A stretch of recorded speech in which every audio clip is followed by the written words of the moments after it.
Howdy, everyone. Welcome back to the Based on History podcast. I'm John Nidick, and welcome to another segment of Things John Got Wrong. This is going to be dealing with the episode of 300. And once again, not trying to pat myself on the back too much, but I didn't get a whole lot wrong on that. But if somebody comes back and said, "Oh, you actually did," I'll add it to the next one. But one of the things that I had kind of said, like I didn't know about it, was dealing with the Spartan spears and the part of the spear that they call the lizarder. And I said, I don't know why they call it that. I know that they just call it the lizarder. Well, it wasn't entirely true, and I went back and did a little bit more digging. Before I had seen through the research and just already kind of knew that they had called it that, but all I had kind of found was that they call it the lizard because you can kill lizards with it. And I was like, well, yeah, I get that, but I was kind of wondering how that name came about, hoping that there'd be like a story or something like that that would kind of enlighten it a little bit more. The only thing that I have found so far that gave a little bit more description about why it's called the lizarder is that the way that they carry the spears in the back of the formation or while they're marching with them is with the spearhead up and the lizarder at the bottom. And as a lizard crawls across the ground, you can smash it with the lizarder. It it's kind of a silly, like a little silly story to do with something that they would use to kind of kill wounded soldiers, their enemy soldiers on the battlefield with. And the term the lizarder sounds really menacing and kind of scary, but really it was like, oh look, there's a little lizard crawling across the ground and squash. So that kind of is a little bit more history on the part of the back counterweight of the Spartan spear called the lizarder. That's really the only thing that I kind of want to talk about for this segment, but we'll just a couple of things just revolving around the podcast. We've got more episodes planned. We're hard at work. I'm already doing research on the next one, and I'll tell you all about that in the upcoming weeks. And just want to shout out, we are over 100 followers on Instagram, and we're getting hundreds of views on Spotify and Apple Podcast. We're getting hundreds of views on the YouTube channel. So I just wanted to say thank you to everybody who follows us, everybody who keeps up with us, and everybody who's listening. If you listen and you don't follow, please go and hit subscribe wherever you listen. And it really, really helps us out and helps the podcast going. And I just like to see the growth of it. It means a lot to me. I appreciate the support I've got from family and friends and strangers from all over the world. We've got listeners across the globe, listeners in Australia, Malaysia, Belgium, Germany, US, UK, all over the place. So, I'm not saying we're this massive, massive podcast, but I am blown away by the support that we've gotten already in this short amount of time with this small amount of episodes. So I just wanted to say thank you once again.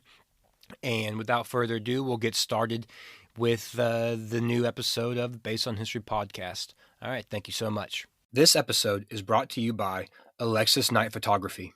Alexis is an award-winning lifestyle, brand, and wedding photographer based in the Cotswolds, England, specializing in headshots, family shoots, and event photography. Alexis has over 20 years experience. You can find her work and contact her for all your photography needs at alexisnight.co.uk. That's Alexis, KNIGHT.co.uk. We are also brought to you by Design Weaver Textiles. Based in the heart of the Cotswolds, Philippa Weaver of Design Weaver Textiles is a hand-tufted rug designer and maker with a passion for British craftsmanship. With 20 years of experience designing carpet for high-end hospitality, she is uniquely suited to bring a fully bespoke design and make service to you, taking care at each stage to provide a beautiful and truly unique work of art to your interior landscape. You can find her on Instagram at Design Weaver Tex. Again, that's at Design Weaver Tex. We are also brought to you by Vanguard Cattle. Vanguard is a small, family-owned beef operation located in the heart of Texas. Their primary focus is on registered Santa Gertrudis cattle for superior genetics, bull and female replacement for commercial cattlemen and meat production. Vanguard's family roots date back to the days prior to the Republic of Texas. They take much pride in offering strong, sound genetics and beef to other Texas families. You can find them on Instagram and Facebook at Vanguard_cattle or via email at vanguardcattle@gmail.com. Once again, that's at Vanguard_cattle or via email at vanguardcattle@gmail.com.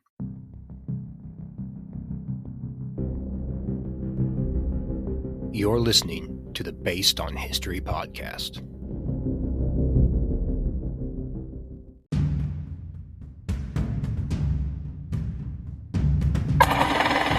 All units, Irene. I say again, Irene. And we're going to kick him in the ass.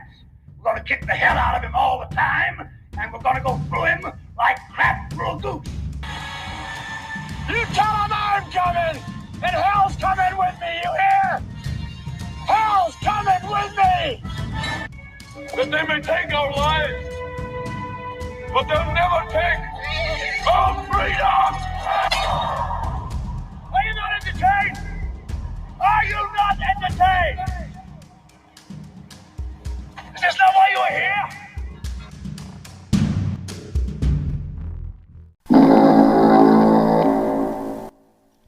Howdy, everyone. Welcome back to the Based on History podcast. I'm your host, John Nyack, as always, joined by my beautiful wife, Alexis. Hello.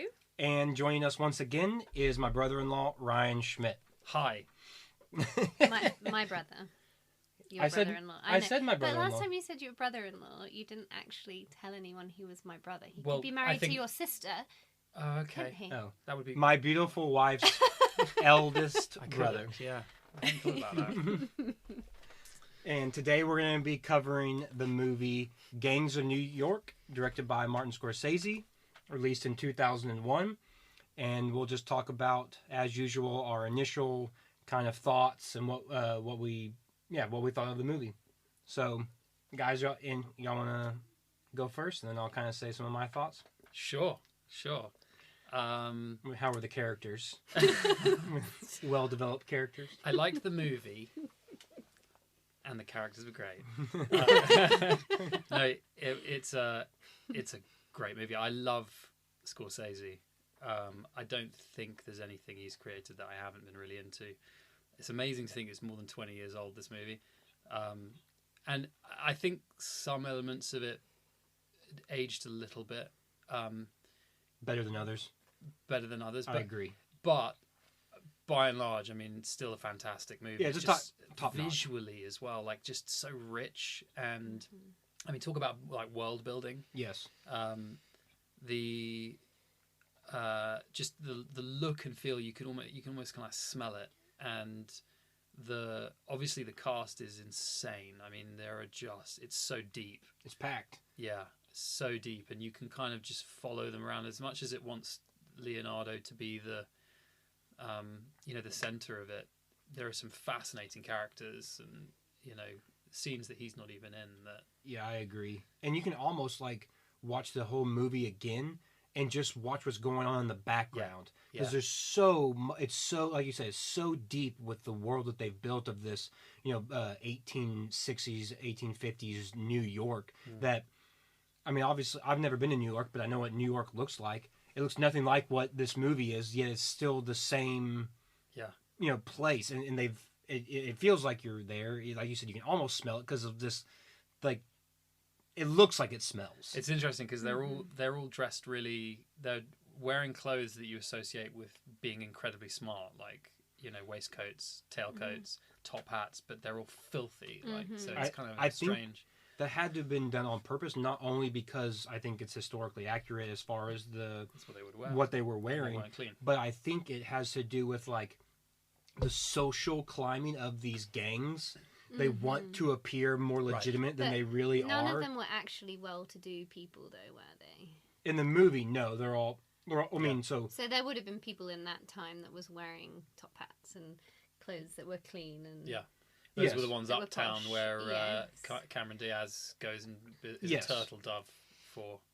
yeah, but I just think It's it's a cool like concept. even criminals today. You see it they're gonna wear the blingy chains. They're gonna wear the super expensive like tracksuit matching tracksuits and stuff like that. They want to appear as a higher status than they really are. And so then, back then, if you're a gang, you're gonna wear the waistcoat like the rich people uptown. You're gonna wear the top hat like the people uptown. True, but really, yeah. you're a street thug. But Yeah. you just want to appear as you're better than the Irish or the whatever it is. You know what? It's a very theatrical movie. It like almost felt like a Baz Luhrmann I thought that. movie at times. You almost were waiting for them to start singing. Yeah. It was so orchestrated. They and, looked like they were on stage. yeah, you could. It felt like a play. Yeah. Yes. Because the costumes are so extravagant as Yeah. well. And just the way that they move as well. and, Everyone, you like, can climb tell, and has jump got around, instructions. and they look like they're just moving like Yeah. people Yeah. in the theatre do. Yeah, the only thing that took me away from that was the editing. It's like so Scorsese, like just really punchy, and that you can't obviously do on the stage. I do wish that the blood looked more realistic. I thought it was way too bright red. It should have been like I was saying to John, like why don't they just like go to a slaughterhouse and get loads of actual blood? I mean, what if And they could use that. They have done and that then in it's movies. great. they do Yeah. that in movies, but at the same time, sometimes people like might be a little squeamish, like, hey, we've got this real cow's blood that we're Yeah. gonna pour Yeah, all I know. over Plus, I know, they but it's they so much used more like a realistic. swimming pool of blood in that They movie. did, That they when did. I finished the But movie, I was thinking It's that. just when it was kind of coming, like when it was sort of drying, it was just that really It's a little bright, too- that too bright light. colour. Because it goes really dark when it Yeah. coagulates, doesn't it? Yeah, but let's talk about the cast for a little bit because it's so deep, and and Leonardo DiCaprio is the main character, but I feel like when you watch it, it's Daniel Day-Lewis. Yeah. Like, I mean, he steals every scene he's in. He's Yeah. No matter amazing. if it's a small scene or a big scene, and they're obviously co-starring, right? They're the two. He's the main bad guy, Leo's the main good guy, so they're both the main character. But I just feel like Daniel Day-Lewis's performance Yeah. He's incredible. outshines just everyone. He's by far Completely. He's phenomenal in that movie. And He's so scary. can you imagine a British actor doing that character and was it Daniel Plainview in There Will Be Blood? And not seeming like the same character. He also does Abraham Lincoln, and Right. I mean, A it's- typical British actor trying those three roles would just blend them into one. It'd be impossible. He just goes deep. I mean, Last of the Mohicans is Daniel That's Day-Lewis. what I kept on picturing. I mean, him. everything he does. I mean, he is a true method actor. I know for this film in particular, he didn't go out of. I mean, he never goes out of character once production begins, and he apparently after this movie shaved his head because he left it that kind of long, greasy, hat hair, for the entire time. And there was a story I read that before filming began, and they were kind of in pre-production and getting to know it, Liam Neeson went into like the gym that was nearby, and Daniel Day-Lewis was in there, and Daniel Day-Lewis literally goes, "Hello, priest," and like like he'll call everyone by their real name and everything like that. You know how he's got that fake eye in the movie? Was that a real contact lens? Do you know? Because there's that bit when he taps it with a knife that is like, that's real. Oh my god! They put a real contact with like a Unbelievable. plate or something like that in it, and he touches it with the Oh my knife. goodness. Freaks me out, that scene. Yeah, he's a creepy. Yeah. He's a creepy character. Super menacing, creepy, unpredictable. I loved watching Leo last night when the internet's blown up with him recently. Just Oh, and having the him in. girlfriends. Do you know it's interesting I as wonder how well? old Cameron Diaz was in this film. If she was, I know, under that's what I was thinking. I 25 was like, or under. did he date her? She's too old. She's Do you- definitely older than him in It this. did make me realise how much he's done. I honestly don't think he was fantastic in that movie, and I really rate him as an actor. And he's been in a couple of great movies before that, but it made me realise how much he's grown into being an actor later down the line. Whereas like Daniel Day-Lewis was just I thought there were on it. some scenes in it that he was very good, yeah. but I agree. I really like Leonardo DiCaprio as an actor. I don't think this is his best performance either. No. There's a couple scenes where it seems forced, Some of the delivery seems forced. Overall, I don't have a problem with it. It's not like I'm sitting here trying to pick him apart. Yeah. There's just he has so many good ones, and this is such a great film that his kind of like good, not great performance stands out as not a great performance. Just my opinion. And he's got, the supporting cast. You've got Liam Neeson, Brendan Gleeson, John C. Reilly, Jim Broadbent, Stephen Graham, who's this British actor who's blowing up at the moment. I mean, there are people, Stephen Graham. And then some of the Which classics. one is he? He was that guy. Yeah. He was in that new Chef One Cut Brilliant movie. Yeah. Brilliant. He has a small role in Band of Brothers. He's in Guy Ritchie. Snatch. He's in the Guy Ritchie Yeah, he's in movies, Snatch. isn't he? Yeah, He's that's the thing. I mean, everywhere you look, every scene. That's what I was. That you can watch scenes featuring between two side characters, and it's amazing. There's a corner of it. For me, it was like Leo and the grown-ups. The two men that find him when he comes back, and what's his name? The kid from E.T. grown up. Oh yeah, yes. Oh, what's his name? I just didn't put them that together. dynamic. Like I wasn't completely into it, but other than that, just such a fantastic movie, and Scorsese nailed it. I think we're talking about Leo's performance not being his greatest, which I still think, but I think the person who stands out as not fitting in is Cameron Diaz. Yeah, similar thing with Leo. It just sort of didn't feel. I wasn't completely convinced. Mm-mm. Like everyone else, whether they are an amazing actor or just a good actor or a side character or a major character or minor character, to me they all I believed it, especially in period pieces. I think it's important to find actors that are believable in that time period. Yeah. And to me, Cameron Diaz just didn't fit in that time period. It's not that she's a good actress. She's not a bad actress.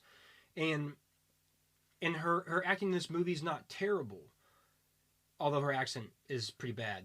Yeah. But it just, I see her and I'm like, Cameron Diaz. It'd be like if Tom Cruise was in this movie. Do you know what they should have done?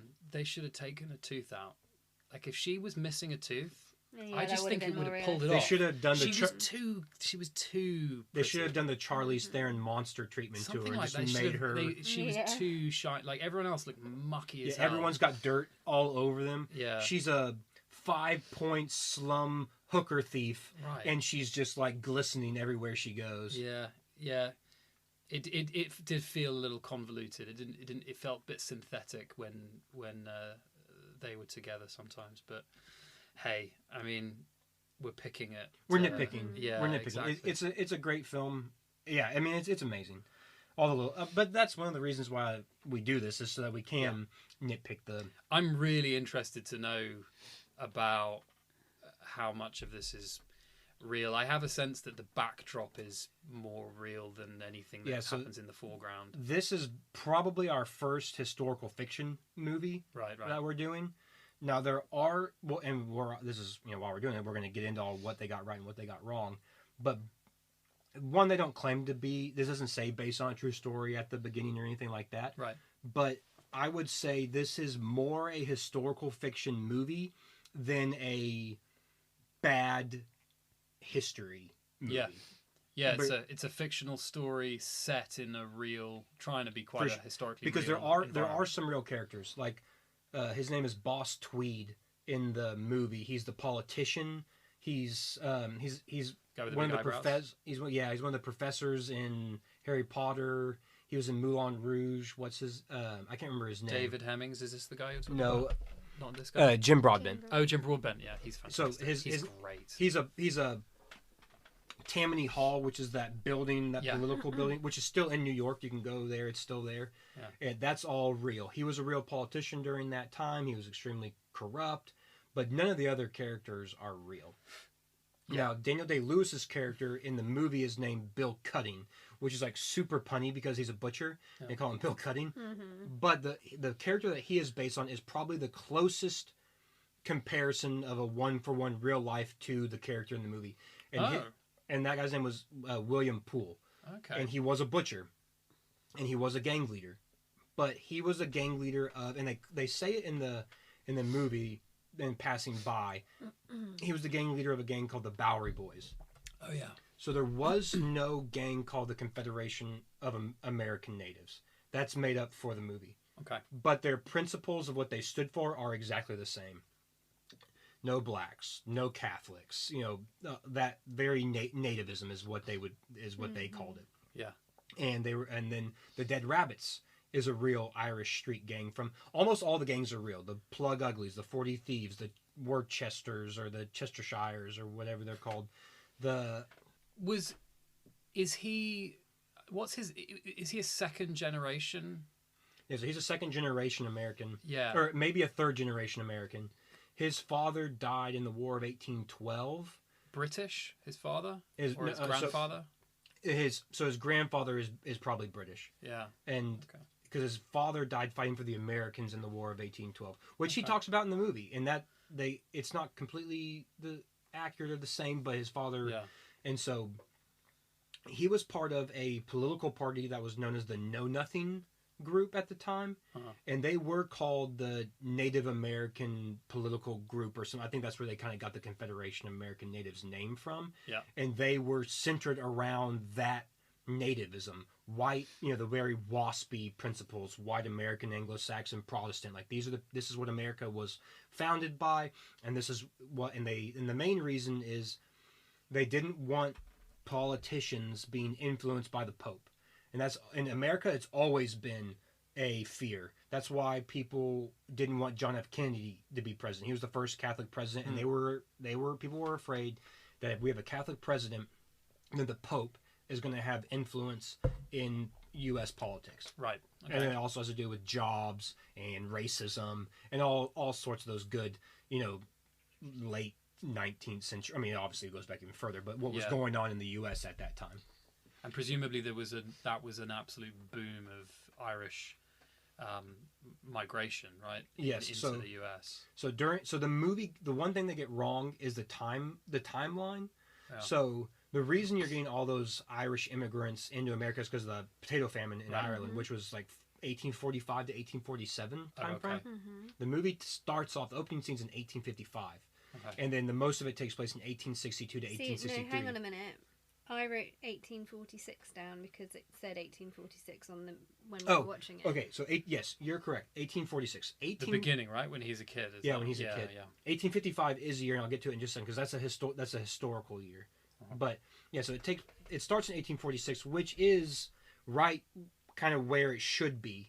But then it jumps ahead to 1862, 1863 during the American Civil War. All the stuff that's kind of happening in the film, what it relates to historically, happened before that. So all those Irish that were still coming that had already happened. The wave had happened. So the Irish were still coming in during that time because a lot of them did fight for the Union and the Confederacy because they came in the South and the North. But the Civil War is happening. But they weren't coming in quite in the numbers that they were in the 1840s and then up to the mid 1850s. Because the potato famine was over by that time, and things were starting to. People weren't starving to death. But there were still a lot of Irish coming into the U.S., just not quite in these tens of thousands of numbers that they were during that time. So they kind of they play fast and loose with the timeline so that this problem can still be going on when he's an adult and stuff like that. So the priest, was he made up then? So he's made up, although there is a Irish priest who is prevalent in the 5 Points area during this time, but he's an actual priest. He doesn't lead a battle. He doesn't do anything like that. He doesn't have a son that comes back. Because they have more than one fighting priest in this movie, and it made me think, like, did the priests get stuck in? So I didn't see anything that like sourced one specifically that was leading the charge, so to speak. Yeah. Also, these gang wars weren't quite like they are in the movie either. Yeah, I can imagine. They weren't like, hey, let's meet at the 5 Points. You bring all the gangs. We line up and we charge each other. It's like West Side Story, wasn't it? And would they agree on what types of weapons? No pistols. No. So that it's funny because I can imagine it'd be chaos. Like in real life, they say no pistols, and then they have that last fight, which gets broken up by the New York draft riots, which is historically accurate. Okay. But Leo's character stabs him at the end. Yeah. But in real life, the real William Poole gets shot. He gets So Leo's in a mass fight or just there is no mass fight ever like that. There in the 1850s there was a thing called the Dead Rabbit Riots, where the Okay. Dead Rabbits do riot and the gangs all riot, Okay. and they have to bring in the police to stop them. It lasts like 3.5 days or something like that. Yeah. But it's not a battle between gangs. It is a looting riot of the area where everyone's fighting, and they're fighting because we want to loot this house, and we're here first, and you came up, and now we're fighting, and stuff like that. Yeah. And the Irish gangs did hate the Protestant gangs. That's true as well. And they fought all the time, but it's more like, oh, there's a dead rabbit, let's get him. Or, oh, there's a Bowery boy, let's beat him up because you're on the wrong side of the street and stuff like that. Right. Right. The And they- weapons thing really confused me in that first fight because they had no guns. I was trying to work out when were guns invented? Were they not invented at this time? Like, and then they were on later in the movie. Yeah, I mean, that's a drama effect, by Right. the ancient laws of combat. It's There'd have just been plenty of guns, right? yeah. Yeah, Then they all would have used them. Yeah. There's no way that that Right. they'd agree not to. there's a exactly and Yeah. that no one would. because the go richer back gangs on would all be that. like, well, we've all got guns and you don't. I have a weapons question, and I don't know if you're going to know the answer right away. Maybe you do it for a minute or something. But I remember in the riot when the mob's going around, Mhm. and actually when that big fight is about to kick off, and it gets interrupted by literal cannon fire from boats in the Yeah. Hudson.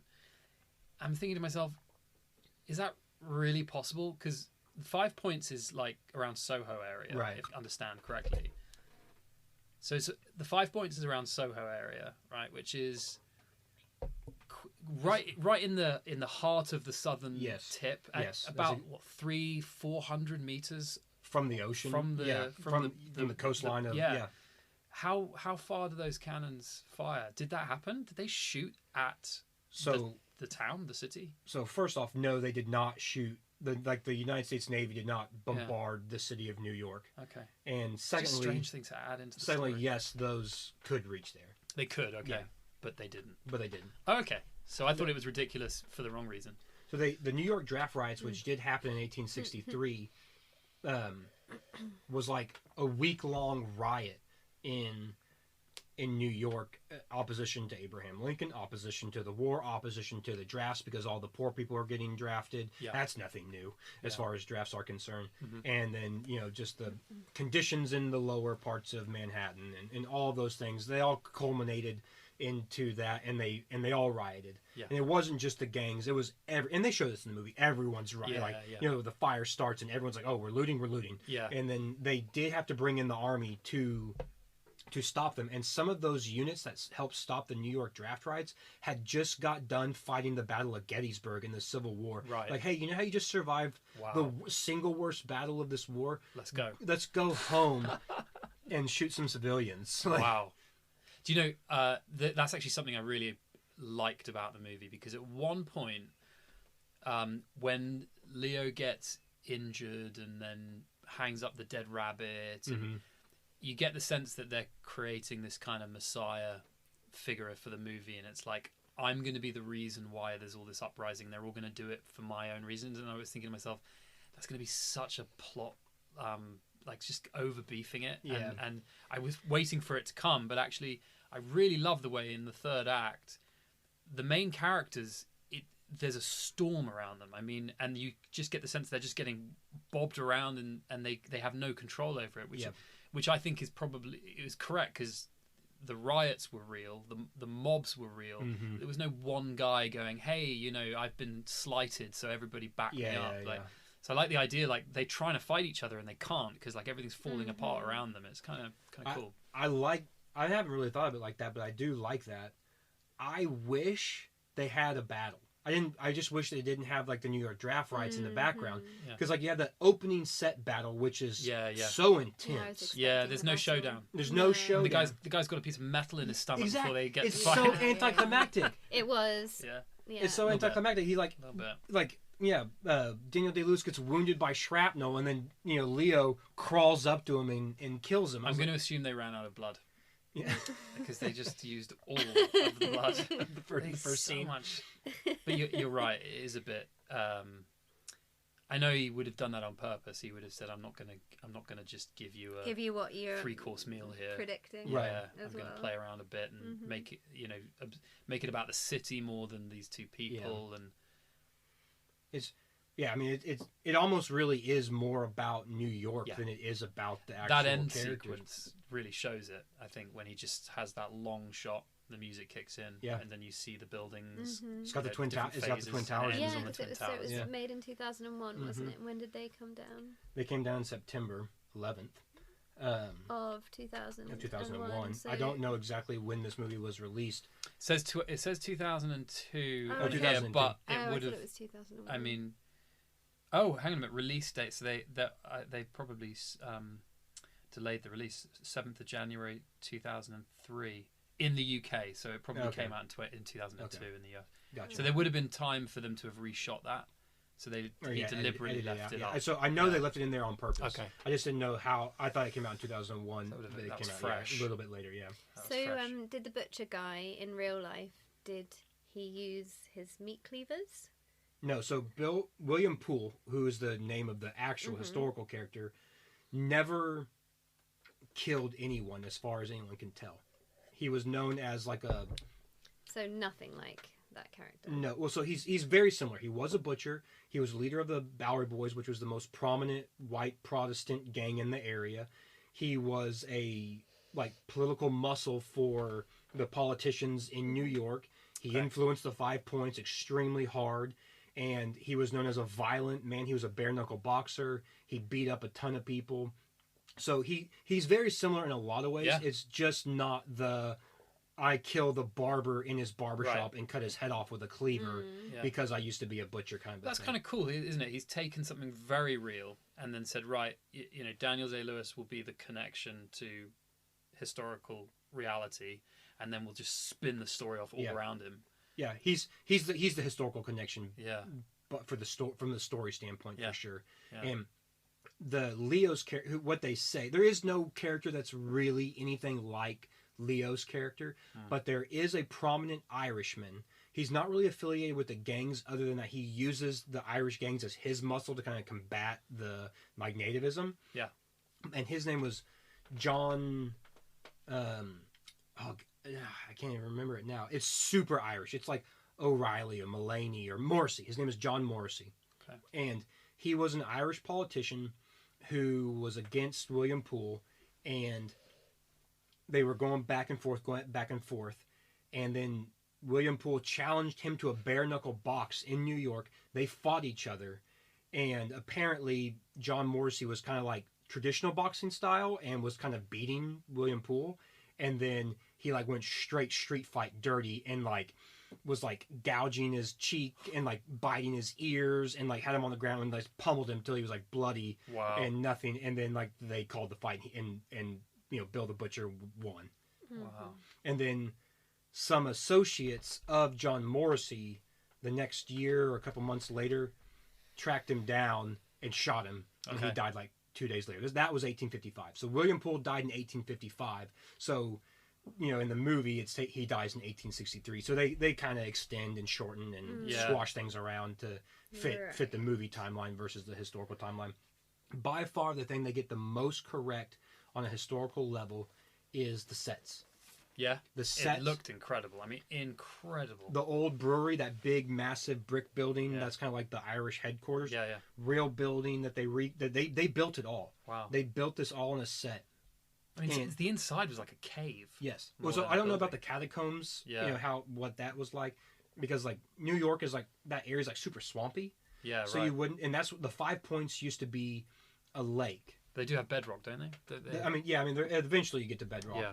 But the 5 Point area used to be a lake, Hmm. and then they filled it in because all the drainage and sewage was going into it, and it was kind of gross. And so they filled it in, and then they started building on top of it. But because they did such a shoddy job on it, everything started, all that feces and manure that was in the sewage starts Right.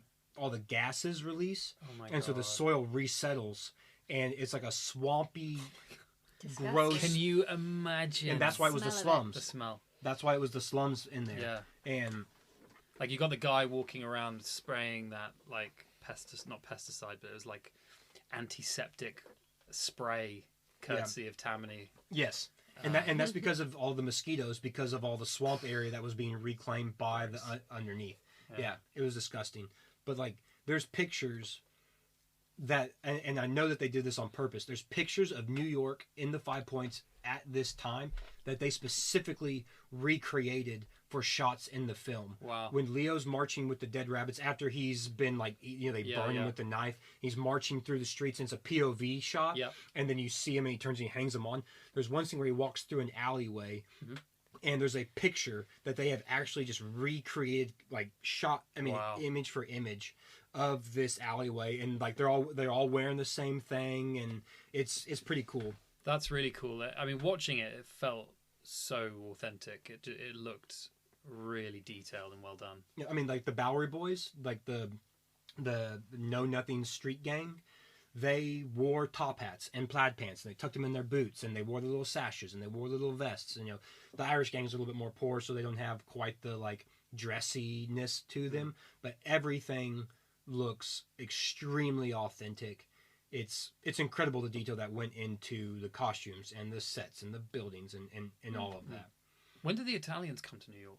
Later on. So the evolution of the Irish street gangs. Because I was like, where's the Italian gang? Joe Pesci. The Irish gangs evolve. So by the end of the Civil War and starting getting close to the turn of the century, all of these gangs get reformed into different gangs, or they get pushed out. And as you get the sense as well, a lot of them institutionalized, right? They end up running for office. They end up a lot of them do getting into the police. Like the John Morrissey, he was a senator from New York eventually, and a lot of these guys go on to be elected and things like that. But the kind of later wave of Irish that come in, they're not quite as poor because they're not coming over just because everyone's starving. Yeah. And they begin to form their Irish gangs as well, and they kind of are more what you would call like white collar crime, organized crime, more reminiscent of the kind of Godfathery Italian mob, the Irish mob style. They start pushing all of those kind of street gangs out, and they take over and divide New York. And then like kind of like third wave of immigration is when you start getting like a lot of Jews and Italians and things like that. And the kind of that turn of the century leading up to World War I and leading up to World War II is when a lot of when they come over. And then the Italians really start pushing out all of the Irish gangs or incorporating them into like a, they work for the Italian mafia and that kind of thing. And that's when you get like Al Capone and those types of things. That's all run by, the Prohibition, 1920s. The Italians are really taking over that area. Chicago, New York, everything like that. Obviously, that subject matter is well covered by Scorsese, so you can kind of understand why he decided to dig deeper. What else does he direct that's Italian? Goodfellas, The Goodfellas, Departed. Okay. Which could also be called Gangs New York. He is a New York Italian American, right? Yes. Yep. Scorsese. Yeah. Mm-hmm. I mean, did he do Shutter Island with Leo, or was that somebody else? He did. I mean, that movie. That was his, and that stood out because he hasn't done like that's like a film again. Noir. He hasn't done. I love Shutter Island. That is so good. Yeah. I want to watch that again. So what's next? What's the next topic? On the movie, or I mean, there's no real historical story to trail along with, so we're just kind of talking about it. Well, you normally have like one thing I was pages thinking. Of notes. You mentioned already, I think that the clothing seemed pretty correct. The social structure and there's a few times when they kind of explain it, or you really visually see the way the different classes are interacting, and there's that bit when I really like it when he follows Cameron Diaz uptown and she does her turtle doving, and I'd imagine that was exactly how it was. I'd imagine the really upper class neighborhoods were short tram away or whatever it was, a cart away. That's exactly how it was. And even so, they're in the 5 Points district. The Bowery district, which is where the Bowery Boys kind of operated, was like 3 blocks away, and that was considered middle class. Right. And so 3 blocks down the road, you have people working normal jobs and doing all those sorts of things, and then you go 3 blocks this way, and you might get knifed. Mansions. Yeah. Right. It's just and then further up is where you get the mansions and things like that. Yeah. It's How far were they away? Do you know? I mean, it's all The on real wealth. I mean, it's not all on the not island. very big, is it? No, it's all on the island. It's crazy. Yeah. Oh, there was something. Oh, one of the things that we talked about Cameron Diaz's accent being so bad, and the movie gets a lot of flack for its accents. But what they did was they brought in an actual like dialect coach to work with all of them to try and get their accents pretty historically accurate. And so everyone's like, "Oh, Leo's Irish accent's so terrible, and it comes and goes." And that was done on purpose because he's a second generation Irish immigrant who, his father died, so he grew up in America. That's what I assumed. And when they mixed it. And for Daniel Day-Lewis's accent, they had one recording of Walt Whitman reading poetry, and he listened to it, really, and then tried to recreate Walt Whitman's accent. He sounded a lot more New Yorky. His gang were a lot more New Yorky sounding, weren't they? You mean than the Irish immigrants? Yes, but yeah, you could hear the New York accent. Yeah, honestly, I could just watch that guy. He's amazing for the whole movie. Just every scene he was in. I wish they had just made it about just him. One of my favourites was when he started crying over the rabbit, and then instantly just turned the crying off. Terrifying. Yeah. That's another thing I want to about some of our favorite scenes in the movie. And I'm thinking about, and they're all just his scenes. Yeah. Like when Leo wakes up in bed with Cameron Diaz, and he's just sitting there with the wound draped in the American flag. Amazing. Just uber patriotic. Just like. And it's just sitting there, just staring at them. Yeah. Oh, it's great. And I love the scene when they're hanging the 4 random people. And having a chat, and he buys the guy's necklace. He's like, "How much for the necklace?" He goes, "Oh, it's my mother's." And he's like, $1.50. He's like, "Sold." And it's just all these great, bizarre. And that's crazy. They're just having like a nonchalant catch up just before they got. Stephen Graham, where is he from? Is Liverpool. he like Liverpudlian? Yeah. Was he attempting to not sound Liverpudlian? Definitely. Really? Yeah. Did you hear him? Did you hear Sounded like him to me. He's actually not great at accents. It's a little too swanky. He's played sounding. Capone, I could hear. Yeah, he's played in Capone. Boardwalk Empire. I could hear no Irish in his talking. Yeah, he's not. He's a phenomenal actor, but he's best when he uses his actual accent. I mean, that's the thing. You got Liam Neeson and Brendan Gleeson, who both are actually proper Irish guys. Yeah, Brendan Gleeson speaks Gaelic. Wow. Or the Irish or whatever, and he says a couple lines of it in the film. That's another little, like the little things are awesome. Like Brendan Gleeson's like war club that he uses. Yeah. It's like a traditional Irish weapon. Yeah, these like walking sticks that they go out into the woods and they find these branches with these massive knots in them, and then they like polish them and harden them, and some of them are longer than others, but it's like I think it's brutal, isn't it? Yeah, it's like it looks like it's a fantasy weapon almost, but it's just a piece of wood with a big knot on it. It looked like one of those Star Wars weapons in Boba Fett. When he goes out the sand people weapons. Yeah, it does look like that. The scene when Daniel Day-Lewis kills Brendan Gleeson was a standout one for me. Just the tension, and you're like, it's most shocking. Yeah, you don't expect him to die, especially like that. Like that straight away. That was horrible. Such a brutal way, because that guy's a fighter. He's killed 44 people or whatever. Turns his back, boom, and that's the dirty fighting tactics. This guy didn't turn your care. back, walk backwards. Yeah, scary stuff. There was another scene that I was gonna talk about. I can't remember. Where are your notes? I didn't take that many because the historical notes, that just wasn't really. I was like, I could tell you the historical story of this time period, but it really has nothing to do with the movie other than the kind of overall gangs. And even then, there's not a whole lot of like.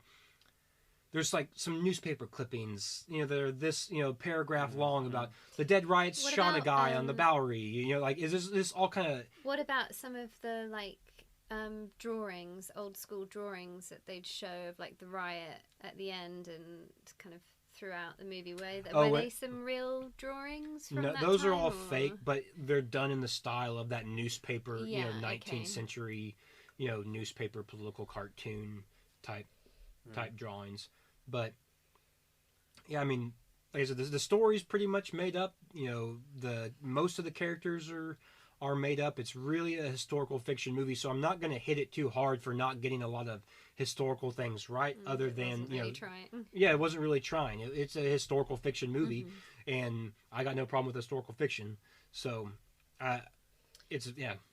I just assumed because we were doing it that it was going to be historically more accurate and based on history. It was one of the movies that I was wanting to do, and it was one of the movies that y'all had talked about. So I was like, hey, let's do it. You know, because we had also talked about doing more historical fiction movies. I mean, another Daniel Day-Lewis. We've got Last of the Mohicans on the list to do. That's historical fiction, and there's a ton of real history in the backdrop of this fictional story.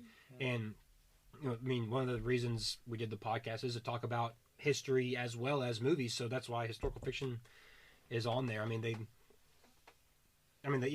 get a lot of things historically right. The Irish coming over and all those things. I think something like between 1.5 and 3 million people in Ireland died of starvation. Wow. You know, from the potato famine. Something around the same number of people left Ireland, you know, going other places. Most of them went to the UK. Didn't you say the potatoes were only introduced to Ireland after they were a New World? Yeah, potatoes are a New World food. So then Ireland became dependent on potatoes, and then there was a famine of potatoes. Wow. So that's kind of ironic, isn't it? The Irish potato famine is it's a sticky subject because it's like, it's very politically charged because of the kind of like hierarchy structure that they had going on. You know, you had royalty and you had lords and workers and serfs and all those types of things. And to make it cheap enough, basically the lords and the landowners encouraged the poor people in Ireland to eat the potato because it has a lot of starch and it has a lot of calories in it.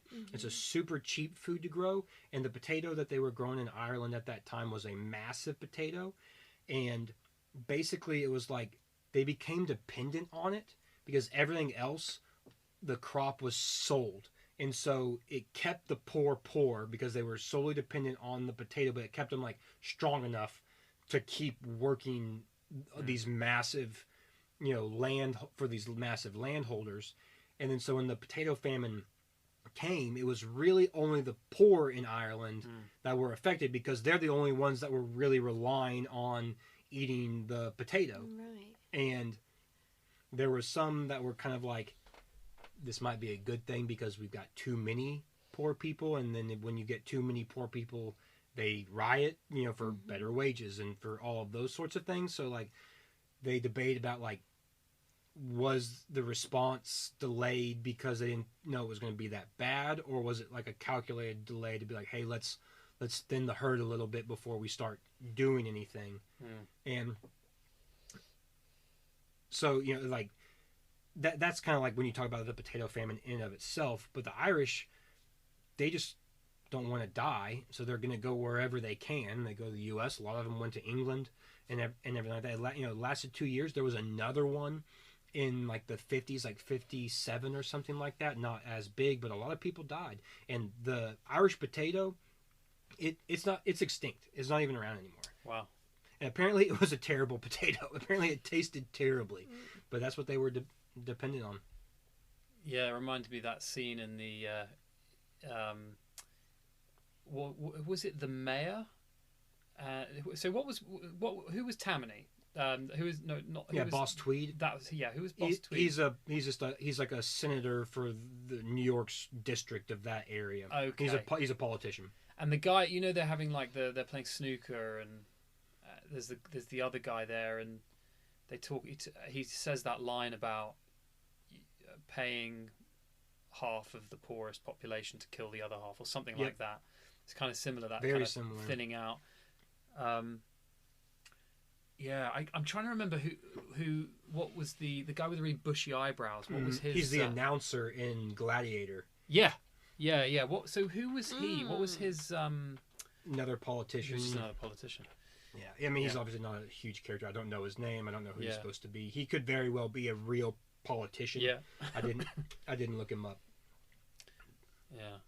I mean, but that it's all a power struggle, right? Because you've got in the movie, you've got Boss Tweed, the politician, who has an alliance with Bill the Butcher for power, and then he's going down to the docks and giving the Irish bread as they come off the boat to get their vote. So he's playing both sides. He doesn't care. He doesn't care about any of them. You know, I mean, like the movie really plays that. Like they really make a thing of that. The whole like it's like a sausage factory in terms of like getting votes out of people. You know, getting them to getting conscription straight off the boat. Just this like, you know, there's so many people that just flood them in. That election scene was quite amusing, actually, wasn't it? When there's elections like that all the time. Getting them the beards shaved and haircuts and sending them back. They did stuff like that. That's historically accurate. I mean, I bet. In my opinion, the elections haven't changed all that much. It's just more electronic now. But back then, they were known for just being completely fraudulent. And I think in a mayor race in New York during this time, there was like, I'm going to make these numbers up, but let's just say there was 100,000 people in New York completely. There was like 350,000 votes cast, in the election race, something like that. And everyone's just like, oh yeah, don't worry about that. That's hilarious. And those things like that happened all the time, from the city level to the presidential level and stuff like that. They were And there's no way to really. But you just get that sense, don't you, of like civilized society trying to break out of this like magma, just like mess, just absolute chaos. I mean, that's history, right? Yeah. It's the civility and like just fighting and biting and clawing out of the savageness to try and get something semblance of a working community. But it's hard for people of our generation to really understand that. It's hard for me to really understand that, because you see uprisings and you see regime changes. It doesn't touch us. Haven't witnessed it, haven't felt it. Haven't had that sense of just underneath this newly laid surface are the dead bodies of people that gave everything to try and make some change, or just didn't survive because it was mayhem. And that's a smaller picture of what was going on in the U.S. during that. There's a civil war going on, so the entire country was figuring out what was it going to look like moving forward. Yeah. What a tumultuous period. They somewhere, the large estimates are going to be at the 1 million mark. General averages is in the 700,000 men killed in the American Civil War. Yeah, it's a big deal. Yeah, I like that. I think it was just such a great idea for a movie to create that very real backdrop, so that you had this real sense of authenticity. Yeah, exactly. And then you just go, right, let's let rip with the characters and create a really good story. And that's how historical fiction should be. Yeah. I mean, I keep on saying, but that's basically Last Mohicans. And it's Daniel Day-Lewis praise hour here, but it's like, hey, this is a real event. We're going to make it as real as possible. And then we've got these characters, and they just go through it. Yeah. And you just see these real surroundings around these characters, and it almost could be real. Yeah. I mean, definitely. If someone had told me, before I kind of gotten into this, researching movies and checking on them and stuff like that, somebody had told me like Gangs of New York's based on a true story, and it's 90% accurate, and you watch the movie, like, I believe that. Yeah. I believe it. I mean, everything seems real. The characters. I don't know. When I first watched the movie, when it first came out, I had no idea about it. I just assumed it was completely made up, all of it. I would never have thought it was based on history in any way. Well, I guess knowing more about U.S. history and knowing kind of what was going on during that time period, but not knowing the individual characters, operating in New York during that time, for me, it's a little bit more believable to see the things that they do and how they're operating, and because the Irish are coming in, I knew that there was nativism and all that kind of stuff going on in the New York draft riots and stuff like that. So I was like, oh well, I know this guy is real. Well, these guys must be real too. Then they're doing similar things that they would be doing in real life. Right. So to me, wow, I just thought it was super far fetched and way away from reality. Oh well. Yeah. No. It's so far beyond my experience of New York. I lived there for 5 years, and even hung around that part of the city. Part of Is it still called the 5 Points? No. There's a place called the 5 Points. It's like a restaurant or something. It's Oh, not. There's cool. not. It's not a. Okay, it's well, not a that's road. cool So that the somebody's five- road. kept The it. 5 Points don't exist anymore. I think Worth Street still exists. Yeah. That's the only one of the original 5 Point streets that still is there. Right. And I know one of the like corners of, because it doesn't. There's not even 5 streets. It's completely different because But they torn. do you know where that area is? It's Yeah, Chinatown. yeah. Part of it is Chinatown. Yeah, and that's the thing, because there's a lot of, relatively speaking, historical buildings in that area, but they're like Industrial Revolution type.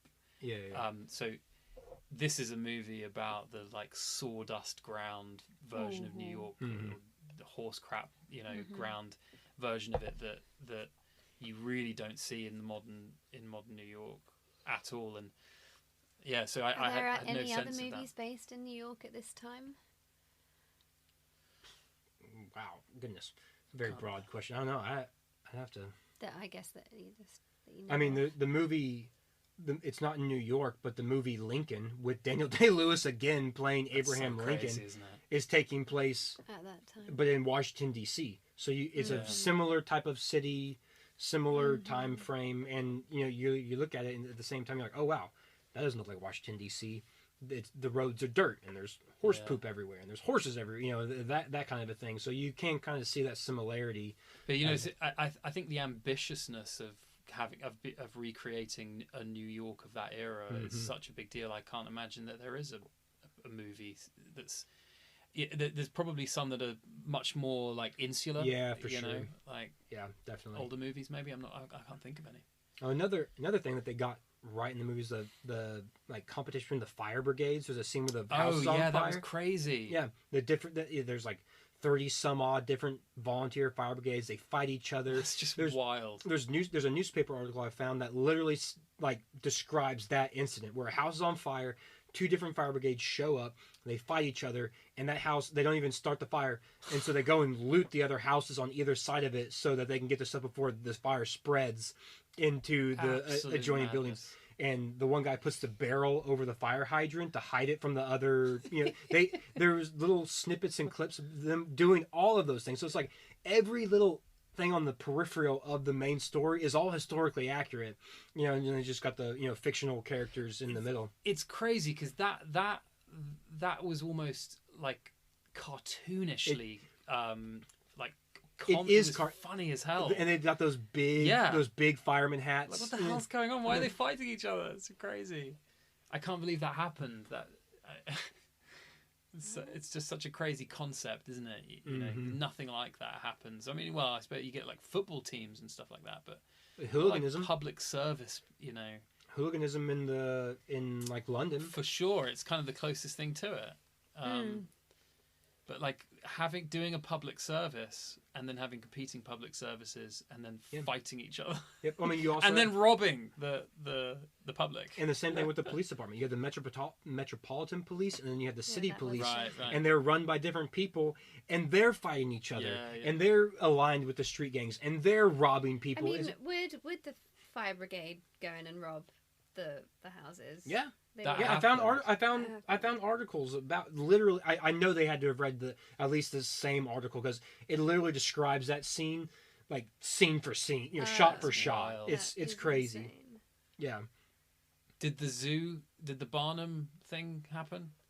Because you remember when all the mayhem they have like there's an elephant. the elephant. Oh, yeah, something like that did P.T. happen. Barnum. So I don't know if it's so. P.T. Barnum was in New York. Oh, hey, you want a movie about New York City during this time? What's the one with Hugh? The Greatest Showman. Yeah. Oh yeah, okay. But I think some of his animals did get out. I think something like that happened. So that's like another little. They put the elephant in. To be fair, I think if I'm in a riot, I'm going to let the elephant out. Yeah, like That'd be hilarious. Open that, Let's just see, swing that. let's gate. see what happens. I'm going to follow the elephant. Let the tigers out. Yeah. But another really cool scene, which is, I know they had to have read all of these newspaper shots, and they're like, all right, this is a scene. this newspaper clipping's a scene. This newspaper clipping's a scene. Shove Is it all in. when they're at the docks and you see all of the coffins, or you see the soldiers getting on the boat. Oh yeah. And like, this one makes you a private in the U.S. Army. This one makes you a U.S. citizen. And then they literally got off the boats from Ireland, signed on, enlisted in the army, Fight for your got new country. right back on the boat and sailed down south to fight the Confederacy and they're getting on the boats that just carried all the dead soldiers back home. That's wild. That is Goodness. wild. And so, like I said, there were still Irish coming in, and there was a whole Irish brigade of Union soldiers that basically did that. They got off the boat in Ireland, got back on the boat in New York, and then went to war before ever even actually getting a foot into the U.S. That's a bummer. Hey, you want to go fight for a country that you're not a Yeah. part of, and they're fighting for a reason I you mean, have that's no one idea what you're That fighting? is one hell of a way to prove citizenship, isn't it? Yeah. Like immediately stake your life. And there's a famous scene in the Union, or in the not the Union, in the Civil War, at the Battle of Fredericksburg, and these two Irish brigades, one for the Confederacy and one for the Union, are fighting each other, and they're killing each other on this battlefield. And both of them had basically, one group of Irish had like sailed into New York and joined the Union Army, and one group of Irish had like sailed in like towards like Lake Atlanta and joined the Confederate Army. And then they're both just like, by whatever cruel joke, they end up on the same battlefield fighting each other. What the hell? That happened? Yeah, in real life. Were there any Americans in the battle? Yeah, it's a massive battle. There's just one part. The Confederacy hold this ridge line, and the Irish brigade is kind of along this like stone wall, and then the Union are assaulting them up the hill, and the Irish brigade just, no one knew, they just met at the same spot. That is really weird. And they're all carrying Horrendous. their Irish flags, so they all know who's on the other side. Wow. Yeah. And it's not like they were opposed in Ireland. They just got on different boats. Yeah. Simple as that. Yeah. Jeez. That is so weird. Yeah. I mean, does that happen anywhere else? Has that happened anywhere else?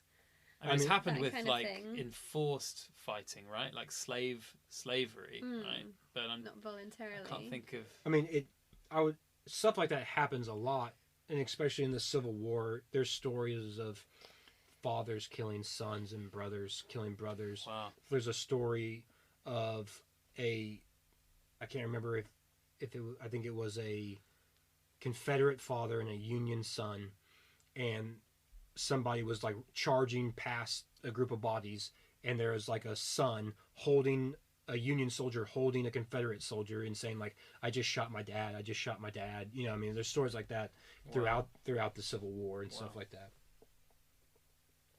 At the end of the movie, I wanted to believe that graveyard existed. I thought it was such a cool vision. I had the same thought every time I watched the movie. Doesn't, does It's it? like, I mean, I it's don't know, probably is a that coffee is that the Brooklyn Bridge that It they're was saying? Brooklyn Bridge, so yeah, I'm pretty sure that would be a Parking lot, hipster or bowling alley, or yeah, definitely not a rustic graveyard. overgrown. I love that in shot though. Such a good.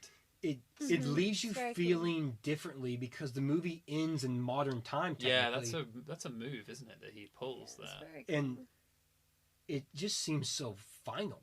Yeah, Yeah.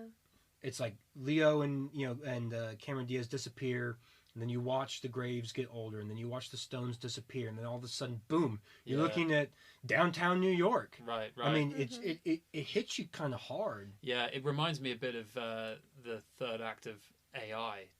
I haven't seen that movie in such a long time, but Is that the one with Haley Joel Osment? yeah, the time that passes towards the end, like I've only seen that movie one time. yeah, I you don't just know if I've leave seen the it. story behind. You leave all of the Mhm. characters behind. You're like, oh my god, okay, we're in a different world now. Yeah. And it's like a palate cleanser, isn't it? Mm-hmm. You've been in the slums, visually smelling what's going on, and Yeah. now you've got the boom and the Industrial Revolution and the the Twin Towers. Mm-hmm. And, yeah, it was a really good ending. It's just, I think it's just such a unique movie There's nothing else. There's no other movies like it. Yeah. Right. Martin Scorsese's done Goodfellas and he's done The Departed, and those are both amazing movies. But there are a lot of other gangster movies. There's a lot of other corrupt cop movies. You could take like Steven Spielberg's Saving Private Ryan, which is like the pinnacle of World War II. But there's a ton of World War II movies. Yeah. I mean, this might be the only, especially in like our lifetime, about the street gangs of New York during the middle of the 1800s. I remember when he was filming it, someone saying he's making a movie. It's called Gangs of New York, and it's going to be set in this time. And I just thought, that is so cool. I can't wait. It was such a great idea. Yep. But yeah, I mean, it was ambitious to make the movie he made, because you could have made it much smaller scale For sure. and really only been about a smaller number of characters and stuck to that, slightly more the way he tells his gangster stories, really. Mm-hmm. But he made, like, literally, it felt a bit like him and Baz Luhrmann got together and made a movie. Like, it really had that. Speaking of The Greatest Showman, I think that's a Baz Luhrmann movie. Oh, really? Yeah, he did. Really? He did Moulin Rouge and For sure. and Australia. Like this, Yeah. it's theatrical. based on history. Yeah. but it's As fanciful incredibly as you can. saturated with color and exactly. And this movie, like we talked about earlier, those costumes almost have that feel. Yeah. That play production Yeah. feel to them. And I think if somebody else had done it, the movie could have come across as kind of campy, a little bit corny almost.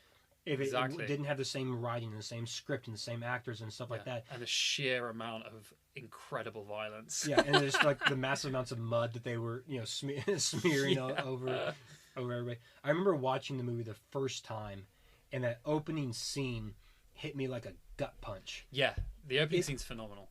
Because it's like a set piece battle, like Braveheart or Gladiator, but no one's wearing armor. There are a couple swords, but like no one's carrying like actual battle weapons. They're carrying meat cleavers and hammers and like glass knuckles, and they're sharpening like boot heels and things like that. It's honestly so gritty and just straight up brutal brawl. The pipes playing, the long shots where it just pans out and out, like backtracking or dollying, whatever it is, and they walk them out, and then it just expands, and you see all of the people. That storytelling, with the exception of the child acting, that storytelling is phenomenal. That sequence of father and son opens it up. Walk. Yeah, because you see all these characters, and you kind of get who they are, Mm-hmm. and then you have that showdown, and that is such a great way to kick off. I mean, Brendan Gleeson hits a guy with that club, and you see his legs snap in half, and then you see, like, it's a split second, but you see a guy get fish hooked, and you just see his cheeks start to tear. It's not long enough to watch it, but it's like your brain knows what you've seen before your eyes tell you what you've actually seen. And there's little things like that through the entire battle scene. And I was probably too young when I first watched it, because I remember just being like, Overwhelmed. A little overwhelmed. But that's the thing, like you say, you could watch that scene twice in a row and then say, I'm going to look at this part of the fight this time. There's so much going on. I tell Alexis I do that. When I watch movies over and over again, start to look off. I start to look off in the corners to see all the little things. I wonder if there are any like mistakes that people have spotted. In choreographed mass fights, always you get some real classics. So the big one in this movie is that if you look at it, right before Daniel Day-Lewis stabs Liam Neeson, it's like the scene right before it, and you see somebody with an axe chop Liam Neeson's arm off, or like chop it, and then it cuts back, and then Daniel Day-Lewis like comes up and stabs him, and then but if you look when Liam Neeson's laying on the ground, like right before he dies, you can see his arm is like all mangled up and everything like that. So they miscut it and they edited it a little wrong. Yeah, I mean, there's also one scene where if you look in the background, it's pretty good for a battle scene. There's one scene where there's two guys and they each have like a club or an axe, and they're like they're just like kind of like doing that in the background, like warming up. Yeah, like like when you're a kid and you Yeah. play with sticks and you just do like side hit, Yeah. top hit, side hit, and you I can mean, see two guys doing that just for a split It second. is so hard to be like, right, okay, there's 500 people here or whatever, 400 people here. We've got to get them all to be doing something extremely kinetic, violent looking, and then have continuity shot by shot. I mean, talk about complicated. It's complicated. So to make it look just about, you know, real is a bit of a feat, isn't it? It's pretty darn good. Yeah. But then you can also he goes from the broad down to the individual, because there's like a scene, you know, when that like music kicks in, Yeah, yeah. and just body fall, Yeah. body fall, and it's just and they're all just more gruesome than the last. So good. But my favorite part of the opening battle scene is when Liam Neeson and his gang are standing there, the Dead Rabbits, and they're looking across this perfect snow-covered area, Yeah. and there's no one else. Yeah. And then all of a sudden, like, your eye picks up movement before you realize it, and then all of a sudden there's like 20 guys coming out. You're like, no one, movement, boom, dudes coming out of everywhere. Yeah. They slowly walk up, and they've got the top hats on, the blue, you know, it's great. I found that was amazing when they opened that door and you saw the snow outside, because it starts off and it's almost like the bowels of hell. I mean, everything looks horrendous, and you're just like, what the hell is this? This is New York, and then they open that door and you're just like, oh my god, it's winter outside. Yeah, it's such a contrast. It's little things like that that really, you know. Ooh, imagine living in New York at that time when there was no central heating. Oh, you know, chilly. New York winters. Oh my god, it's so horrible. cold. I mean, So cold. during this time, I think somewhere around this time, I can't remember exact year, but they called it the Little Ice Age, and like the Hudson froze over. There were people skating across the Hudson and things. Wow. It might have been like the You 18th. used to say that it was painful to breathe in when you're outside, didn't you? You could feel stuff happening, like you could feel things freezing, like in your nostrils, Inside. like nose hair. If you breathe in through your nose, it would like solidify. That literally sounds like hell to me. Yeah. I can't believe we're talking about this on a podcast. It's My- so weird. I wasn't prepared to talk about freezing nostril hair, but here we are. You never know. Yeah. You never know what's going to come Beards up. are cool though. You know, you get the crystals on your moustache. It's quite a cool feeling. Yeah. You'd hate it though. Yeah. You're not a wintry guy. I wouldn't want to kiss a beard like that. Crystallized beard. Alexis, do you have any like favorite scenes or anything that like little things that like stood out to you, or you know that we could just keep rambling on about it over and over and over again, but we can kind of bring it full circle. Oh, I don't know. I wish I was thinking about that when I was watching the movie. I don't know. I guess just some of the more shocking scenes I quite liked. That Largely featuring Daniel Day-Lewis, right? basically, yeah, and The- meat cleavers. Yeah. One of the Sharp objects. One of Yeah. the scenes I really like that didn't involve Daniel Day-Lewis is when they're at like the theater and the random guy tries to kill Daniel Day-Lewis. Yeah. And Leo saves him. Yeah. And then they kill that guy, and then it shows Leo afterwards, and he's like fighting with himself. Yeah. And he's like, and it's this deep I like that internal scene. battle where it's like, did I save his life because I'm the one that's supposed to kill him, or did I save his life because I'm kind of becoming like His to protege. respect this man Yeah. who killed my father? I And you really see like that him, scene as he's well. having both those feelings at the same time, and it's tearing him up. And that's when Brendan Gleeson's character like comes in and is like, hey, like, don't be stupid, or you know, he says I know some who gay, you are. yeah, I know who you are, and that kind of thing. It's an intense scene, that internal struggle that he's having, and because it's like you can almost see it. You can almost see him enjoying being Bill's kind of protege. Yeah. And the yeah, praise, it was. I wasn't sure throughout it whether he had turned or not. the praise that he was getting Yeah. from him, and taking him under his wing and everything like that. And I think it made the decision for him to go back to try and kill him pretty easy when The way Bill deals with finding Yeah. out. Holy. I wasn't expecting that. Yeah, but it's interesting how Bill doesn't kill him as a kid, and is like, And then doesn't kill him again. really sears himself into the memory of this kid, and lets him go. And then doesn't kill him. Then it says I think you're not worthy of being killed by me yet, or something like that. Yeah, because he's killing everyone else for nothing. I think it has to do with the way he was trying to kill him as like an assassin versus in open combat, like he killed his dad. Yeah. Which is interesting though, because then he kills Brendan Gleeson in an incredibly sneaky way. No honor in it. I guess maybe film-wise, it might not have been as good if Leo just got killed right then. But do you know what? How interesting would that have been if he killed Leo and then just kept going, just went off into a different direction? He wins. Bill wins. That would be sick. Honestly, if Scorsese made that movie today, that's how he'd do it. That's in The Departed. Yeah. Leo dies in that one. That ends bad. Marky Mark's the only one that survives that movie. That's, by the way, Marky Mark's best movie by far.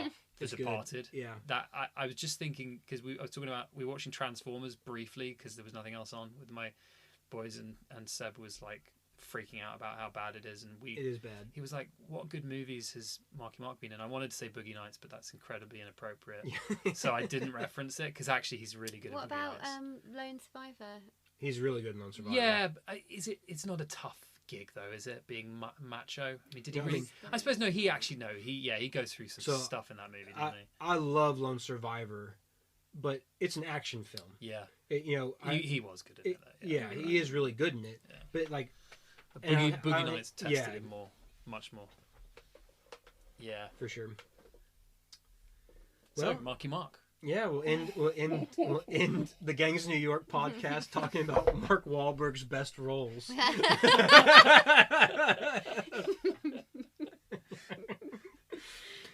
Is that gonna do it for us? Yes. I think we've covered it. All right, guys, that's gonna do it for this episode. Don't forget to check us out on Instagram and follow us, like, subscribe. Hit all those buttons. Really helps us out a lot. So we will see you next time on the Based on History podcast. Adios.